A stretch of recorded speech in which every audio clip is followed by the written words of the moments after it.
YouTubers and subscribers, RoseRed17 here, and here is the review video for Fairy Tail 100 Year Quest Volume 3 chapters 19 to 27. And this is going to be a long one because there's a lot to talk about in these chapters. First off, in chapter 19, where it starts off in the last volume, where Natsu and the group fighting against Mercphobia, who's out of control and on a rampage. The dragon is not only attacking the Fairy Tail group, but also attacking his own city. And Natsu flies in trying to stop him, but gets blasted away. And so Gray and the others go in to help out. But that didn't work out either. Okay, they're getting their asses kicked out there. But Natsu is still up there and laying on the dragon's head, telling him that he doesn't want to do this, but doesn't have a choice in the matter. Natsu goes in for the attack with his Dragon Slayer's secret art, Crimson Locust Exploding Flame Blade. And after that little but heart-warming speech, his attack failed. Natsu is getting sucked into the dragon wormhole in the sky, and in this panel, Gray is trying to freeze the water but can't. And when all hope was lost for Natsu, a giant hand comes out and grabs him out of the whirlpool, saying, "This one is mine, Water Dragon. I will not hand him over to you." This is one of those chapters that will excite you enough where you cannot wait for the next chapter to come out. At least for me anyway. I had so many ideas piled in my head during that time, and that looks so familiar. Now some say it's Ignia that came back to life, or his ghost, but I doubt that because, well, I'm not going to go into details right now because it's a long story. In this video, I'm going to talk about Fairy Tail 100 Year Quest, not Fairy Tail. But there is a question to answer with this one panel, and I am usually the patient one, but when I get excited about something, that patience runs out the window and I can't wait any longer. But, you know, time wasn't on my side, so I calmed myself and think about other things that get off my mind until the 2 weeks are up.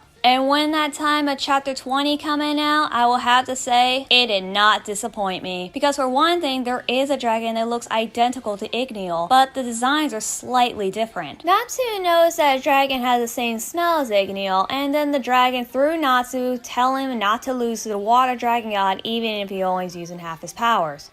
Half of his power, and he's already this difficult to handle? The group was shocked, and not only that the fire dragon set the town on fire, brutally burning the place, but the water dragon put out the fire, but not to save the villagers, but to save himself, according to the fire dragon. But Natsu yelling at him to stop the fire, but he told Natsu to do it by eating his flames, but Natsu is being annoyed and doesn't want to because he doesn't trust him. They start having a little argument about the matter, but the dragon changed the subject about his goal of fighting Natsu one of these days. And then the dragon reveals itself as Ignia, Ignia's real and biological son. Let me repeat that in more details. Ignia is Ignia's biological, blood-related real son. After that, my mind was just blown away, and wait another 2 weeks of patience is out the window. Chapter 21 comes along, and so does this guy, Ignia. I really like his character design, and his personality pretty much screams bad guy. But is it going to hurt to say that I think he's kinda hot?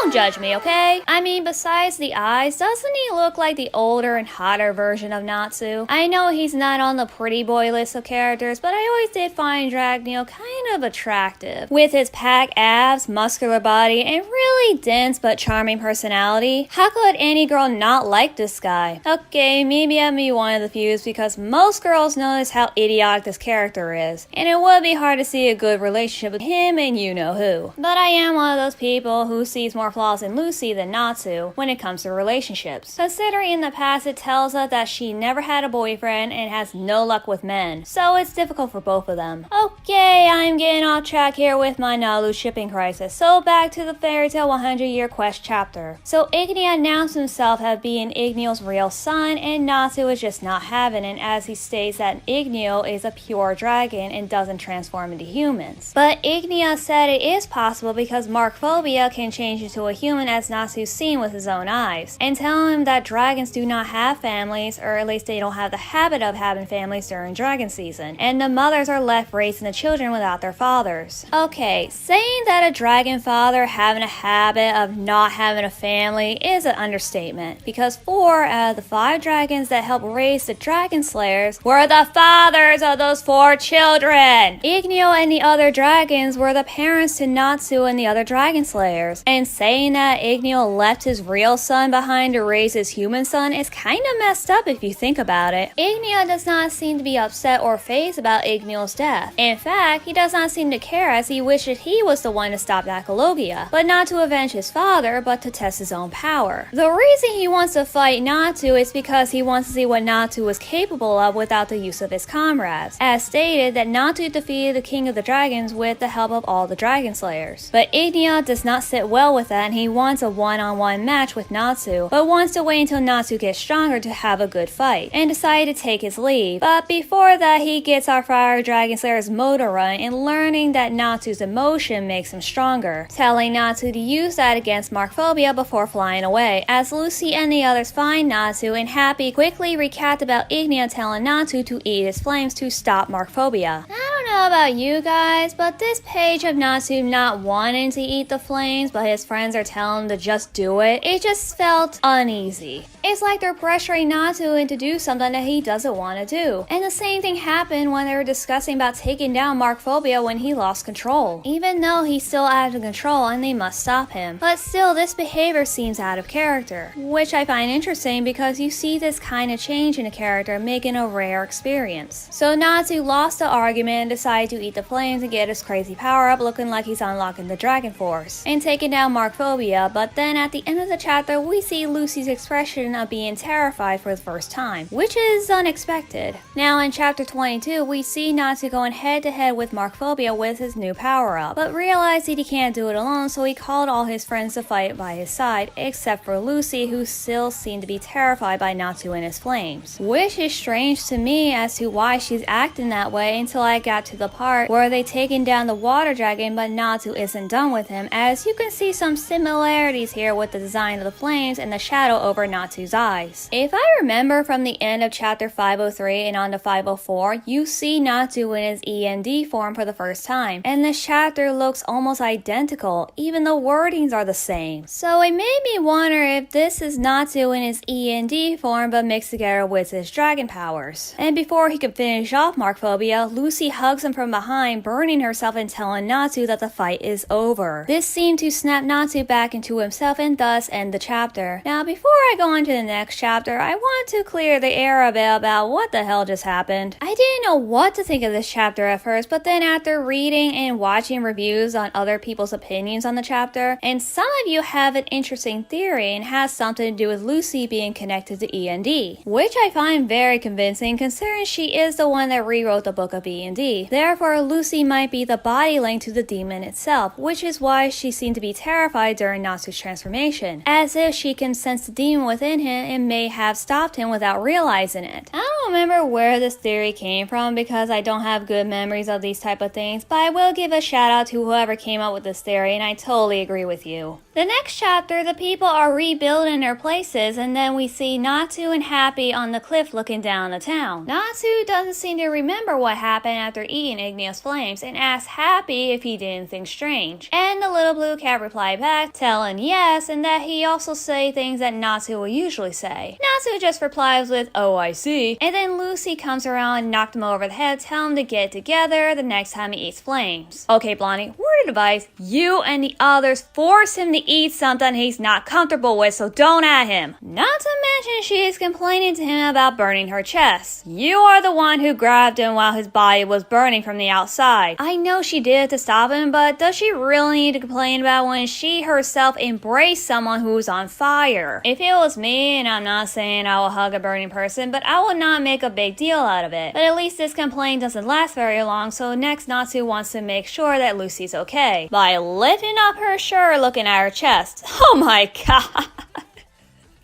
Lucy hits him again and saying that Wendy healed her, and Happy told Natsu that Lucy was the one who stopped him. Natsu bowed his head apologizing to her as Natsu was not satisfied with what he did to Lucy and decided to help her by what? Am I reading this correctly? Natsu suggests that him and Happy sterilize Lucy's burn by peeing on her chest. Okay, Mashima, are you trying to tell me something? I mean, I've seen Natsu grab her boobs before, and now he's pulling up their shirt to see, and he wants to pee pee on her? Well, this is new. Lucy, of course, says no, and then a gentle breeze comes around and the three looking down the town. Gray is telling everyone that they were under a spell by the water dragon guy and that turned them into fish whenever the city is submerged underwater to protect them. But the townspeople are upset because their protector is gone, but it turns out that Mercphobia is still alive and no longer a dragon, but a normal human being, and continues to live within his town of people. Back at the Mage Guild Magic Dragon, Elf Syria is surprised that one of the dragons has been defeated, as it shows on the car billboard, showing that the color of the water dragon is fading. That is what I assumed happened in this panel. Then it cuts to the Guild of the Dragon Ears Delaballo, and it shows the guild master,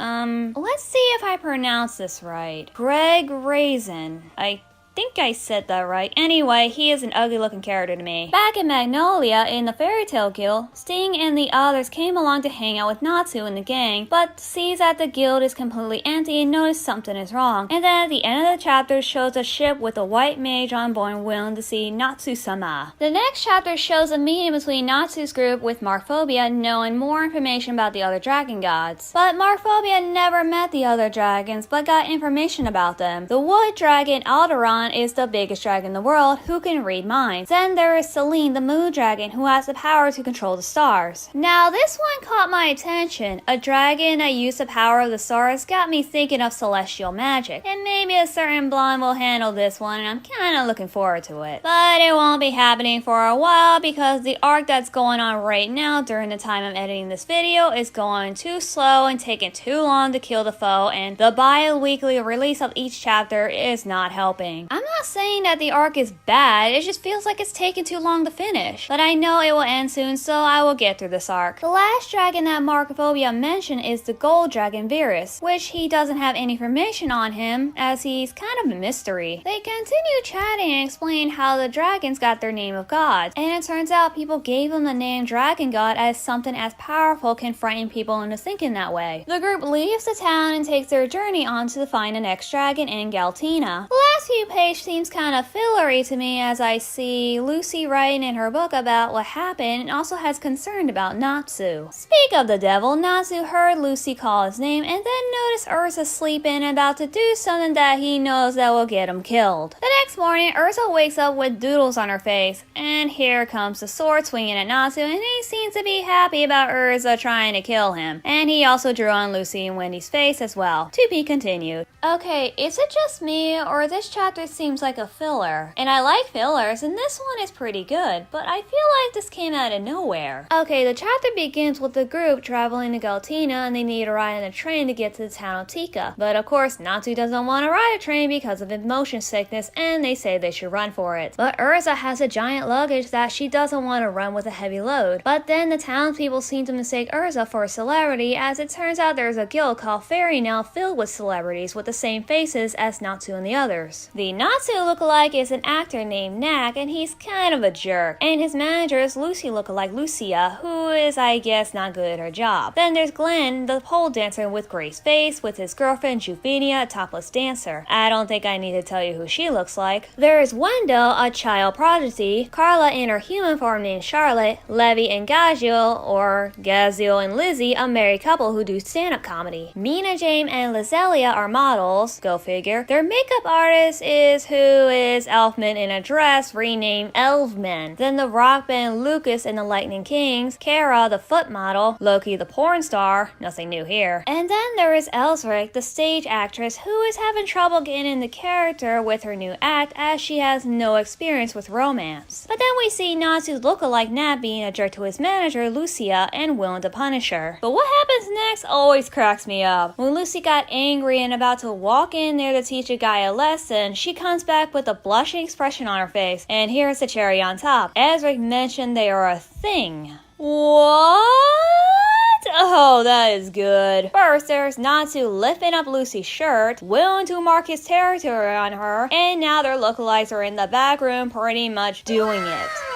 I know Mashima likes to tease us with the Nalu moments, but it seems different this time. Maybe I might be overthinking this, but it seems like their relationship's becoming more canon. I mean, I wouldn't be surprised. After all, he did confirm the Nalu shipping. But if I remember correctly, he also felt that Natsu and Lucy are not ready to be a couple yet. But it is strange that there are some panels in this chapter that make me think otherwise. And it's not just the Nalu that is developing, there is also Grovia, Gray, and Juvia that will be shown in the next chapter. The group arrive in the next town as the team split up to explore it. Gray managed to run into Juvenia, mistaking her for Juvia, but then realized that she's the lookalike from Fairy Nail and the two start hanging out. Now this chapter does explore Gray's feelings towards Juvia, and if you are a Grovia fan, then you will like this chapter. I am more of a Nalu fan, but Grovia is my second favorite pairing. Juvenia took Gray on a date and then have a nice conversation about their love life as Juvenia mentioned that Glenn never paid attention to her, and this made Gray realize that he might be doing the same thing to Juvia, and that's when the guilt starts to show. But then Juvenia mentioned that she'd rather love than be loved, and then Gray said that Juvia is someone who is special to him but it isn't good enough for her. Come on, Gray, that girl's been chasing you since the day you two met. Let Grovia happen. But then Gray decided to go after Juvia after seeing a naked Juvenia, and then Glenn comes along and it turns out the two are a couple, and then it reveals that Juvenia is not a topless dancer but a bikini model as Ezra got the wrong idea about her. The next thing that happened is seeing Lucy angry at Natsu for burning her clothes and her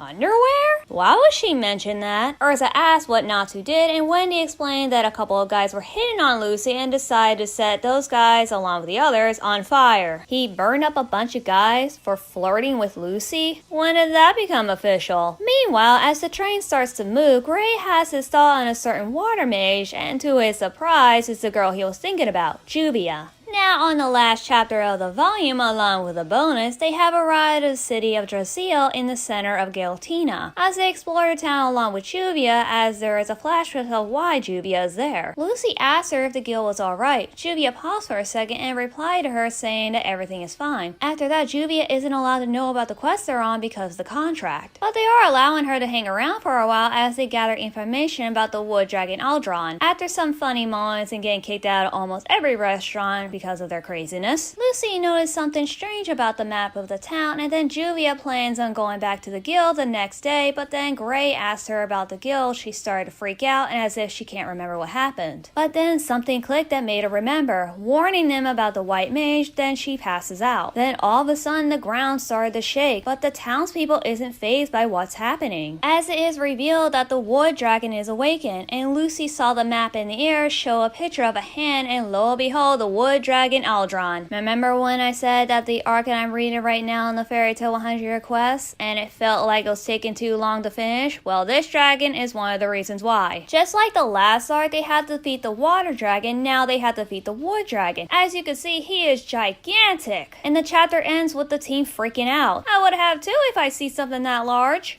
Well, that is the end of the chapter and the volume, and it's time for the bonus, and this one's my personal favorite. It's called Gloomy Urza. You see, Juvia's practiced kissing in a mirror, and Urza became curious. Then Juvia mentioned Jalal's name that made Urza blush redder than her hair. While in a diner, Urza decided to try it out and practice on a window, and while doing so, someone caught her in the act. And you could take a wild guess who it is. Jalal! This cracks me up every time, and you see why this one's my favorite. Well then, viewers, thank you for watching my review, and don't forget to subscribe and leave a comment about your thoughts on this volume. RoseRed17, out.